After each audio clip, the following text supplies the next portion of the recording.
Hey guys, welcome to the next episode in Return to Liverpool on Football Manager 2013. And this, as you can see if you're reading, Liverpool have won the Premier League on the past 4 occasions. We have done it again. That's 6 in a row for myself, 4 in a row for Liverpool, and obviously the 2 with Brighton.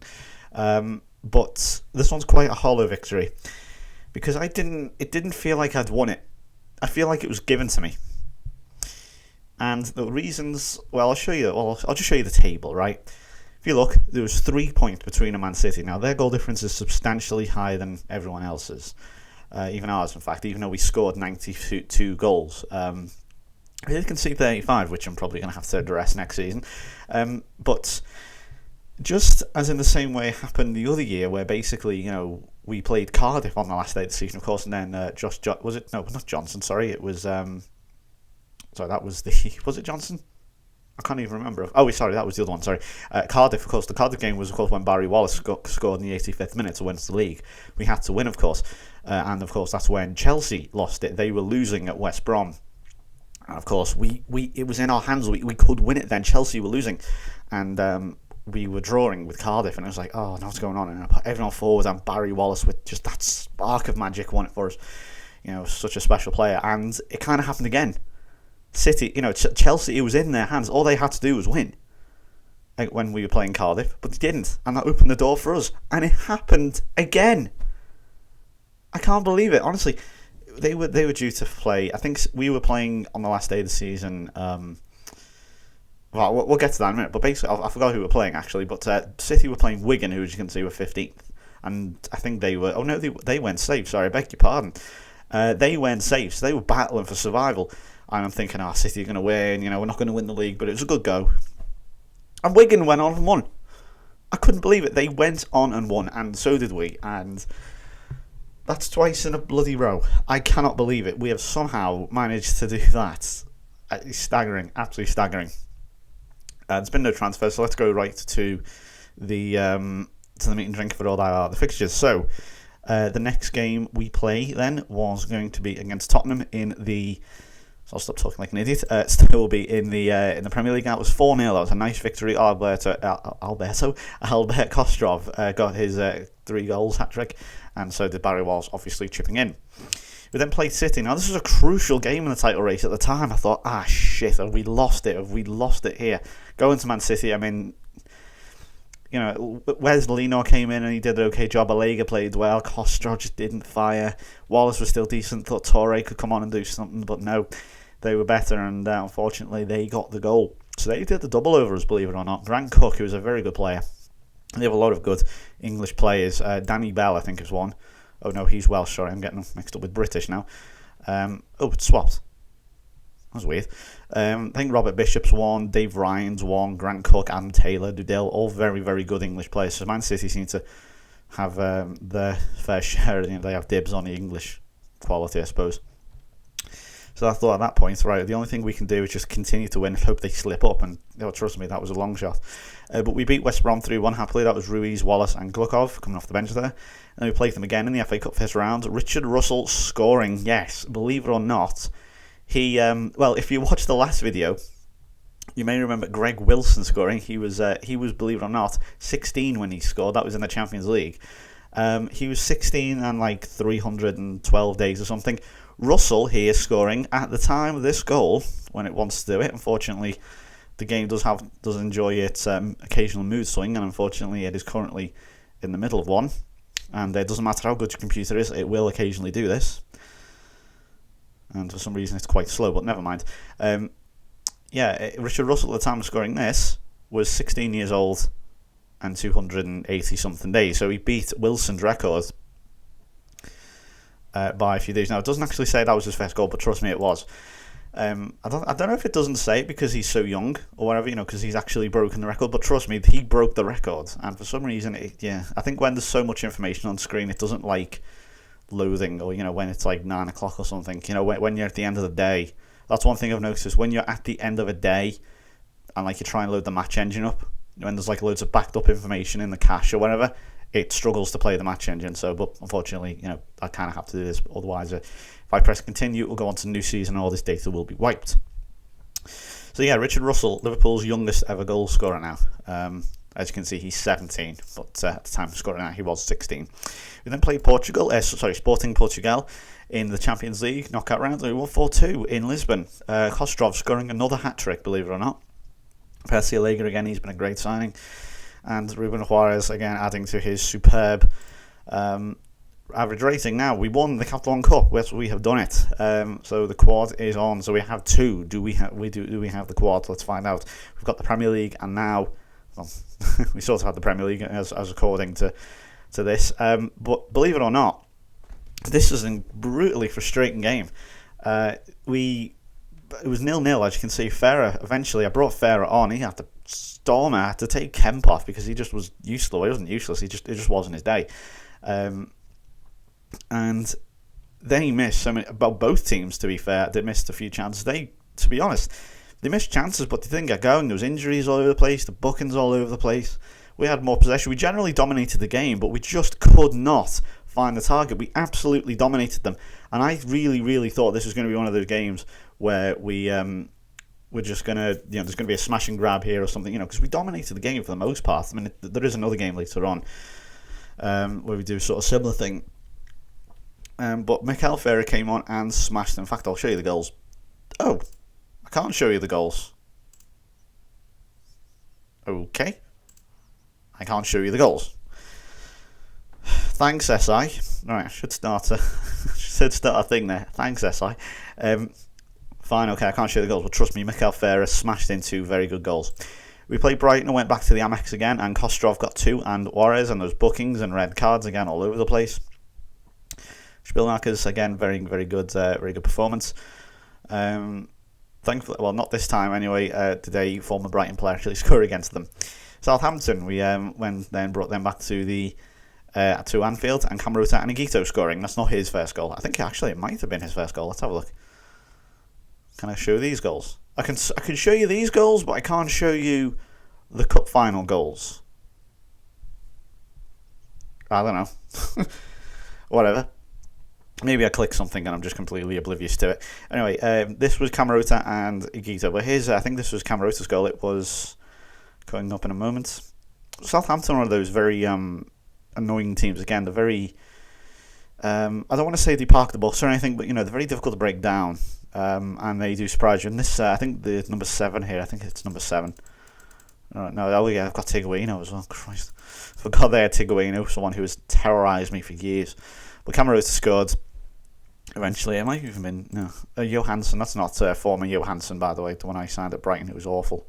Like Zlatan had an ego the size of his whatever. Actually, that was Higuita's first Liverpool goal. It was his first goal in the league, I think. It might have been his first goal.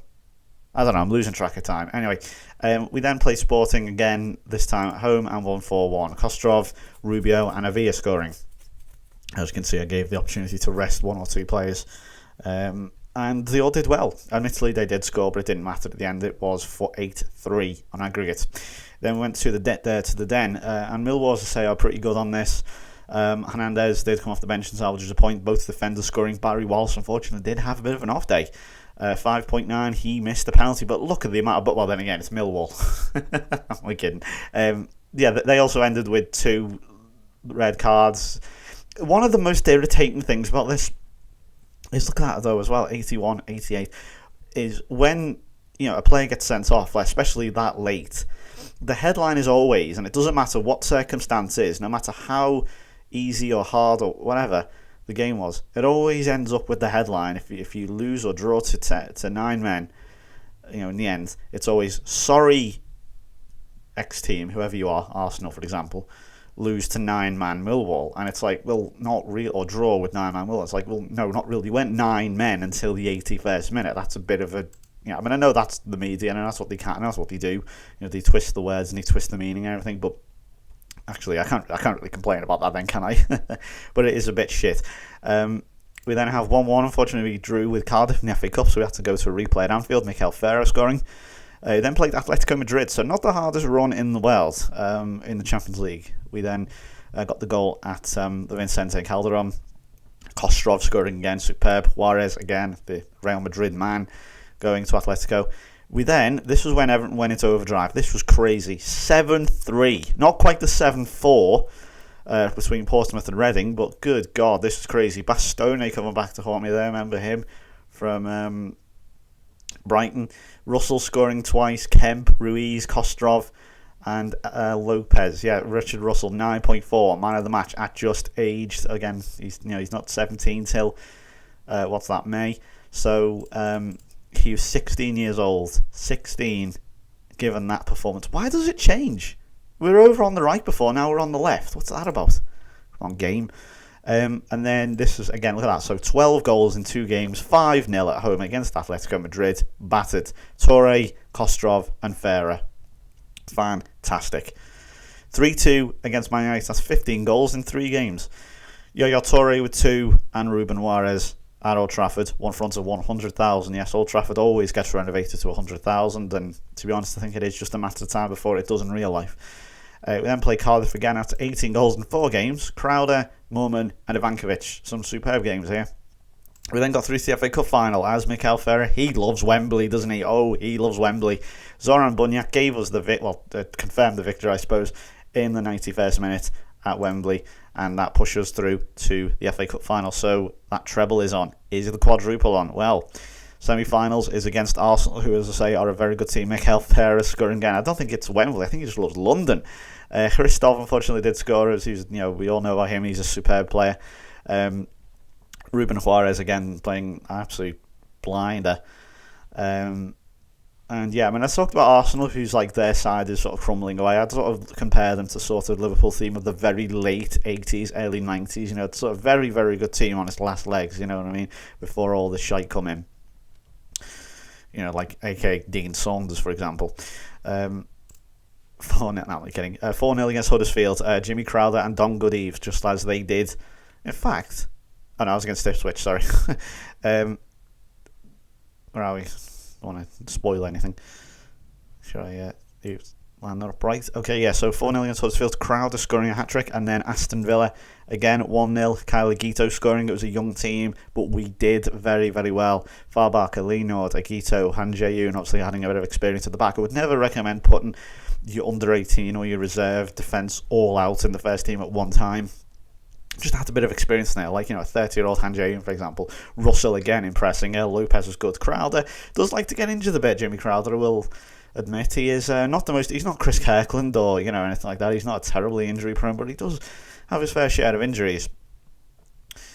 Then we got through. So, the quad is on. It is most definitely on. 3-1 against Arsenal at Anfield. That is Albert Kostrov and Yaya Toure with the goal. So, we're through to the FA Cup final and the Champions League final. That's our third consecutive... I think it's third consecutive Champions League final. The quad is most definitely on. Can we do it? I've got another opportunity at this. And also, it's the third consecutive final. And I think it's my 5th go at the final. I've not won it. We'll get to them. So we'll go over that in a minute. But yeah, 5 finals.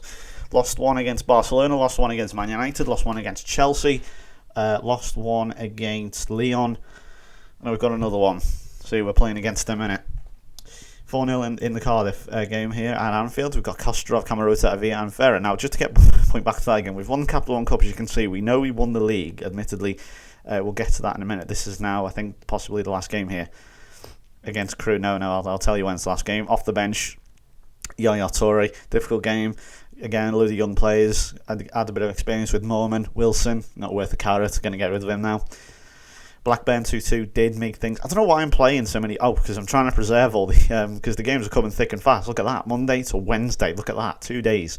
So I had to play a weakish team. And, hey, we got a point against a very good Blackburn team. Not bad.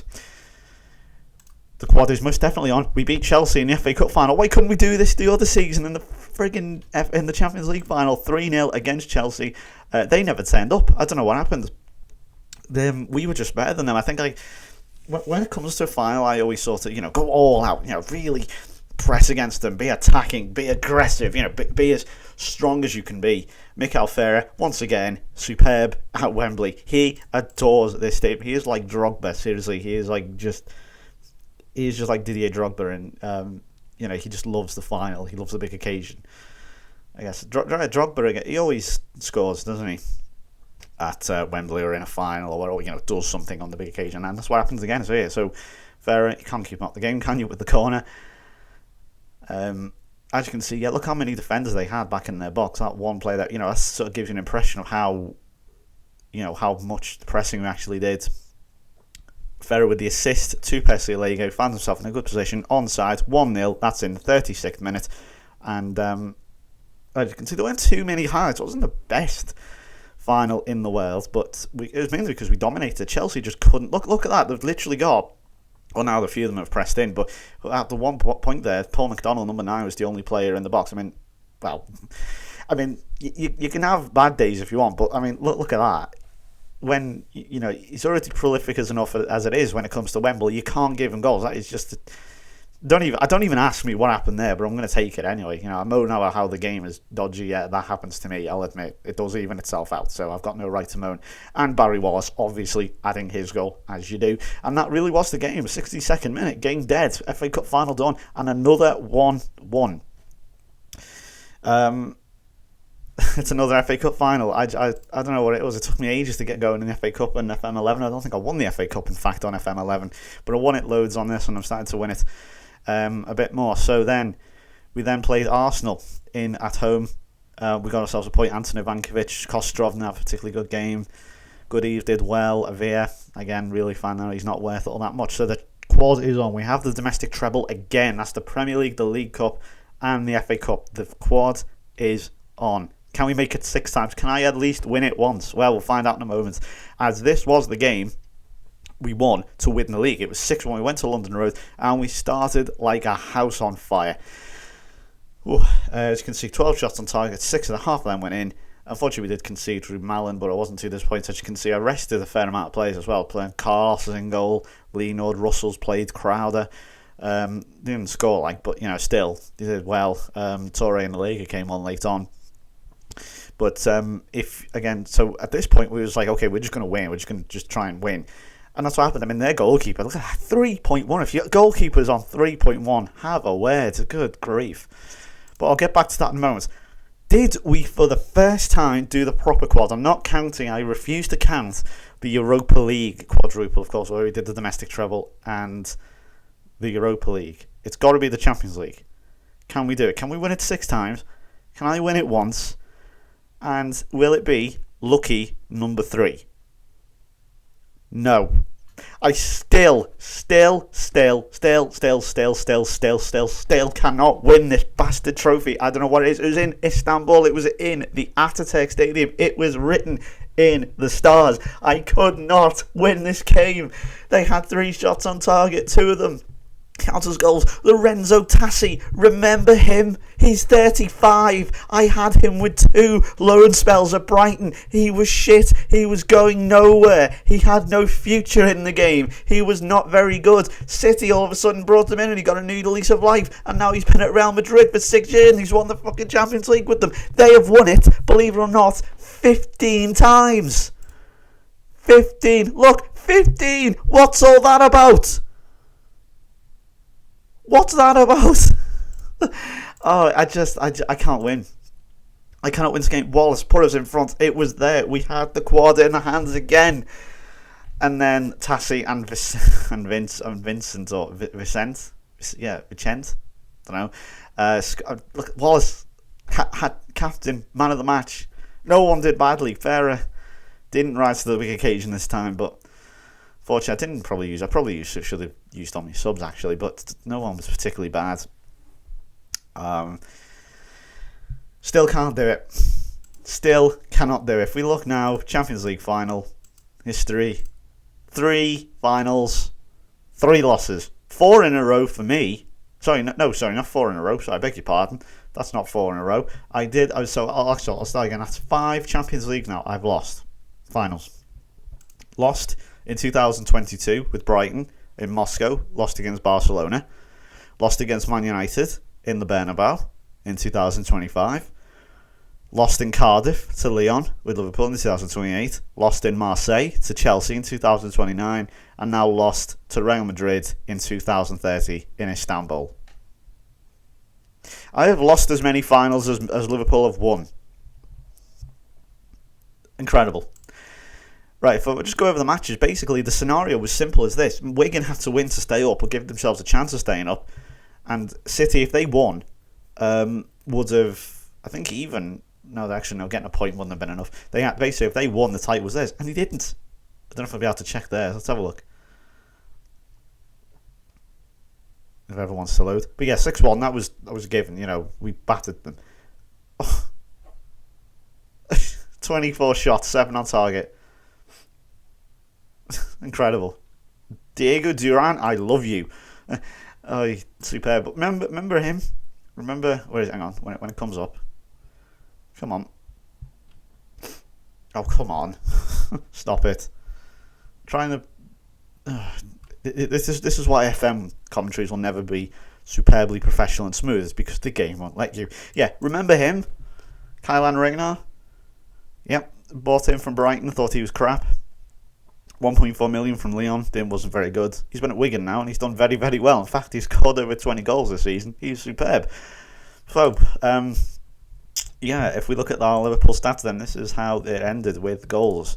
Kostrov with 30 goals. He was meant to be finished at Chelsea. They hung him out to dry and said he had no future. I bought him on free. 19 goals last season, 30 this season. Finished my arse. Barry Wallace finishing with his obvious 22. Ferrer got 20 this season. Fair play to him. 2 stars. Bollocks. 10 for Crowder on his debut season. He's done well. Torre with 9. Lopez with 9. Although we did get 13 assists. Camarota 7 and 5 downwards. Assist-wise, Wallace and Lopez finishing on 13. Tage, the left-back, got 11. Kostrov also chipping with 11. And, of course, my son Junior there with 10 and 9 downwards. Very good performance from them all then. So let me just have a look at the transfers, just to make sure.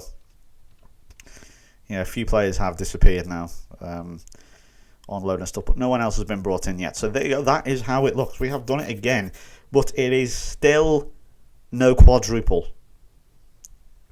We get there and we fall at the final hurdle. I don't know what it is. I just cannot win the quad. It's been now, I think, what's that, 18 seasons on Football Manager, 2013. It was over 30, I think, yeah, 35 seasons, or I think, 34 seasons on FM12. I think like 6 seasons on FM11.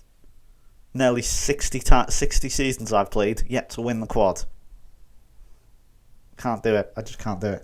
Thank you for watching. I'll see you next time.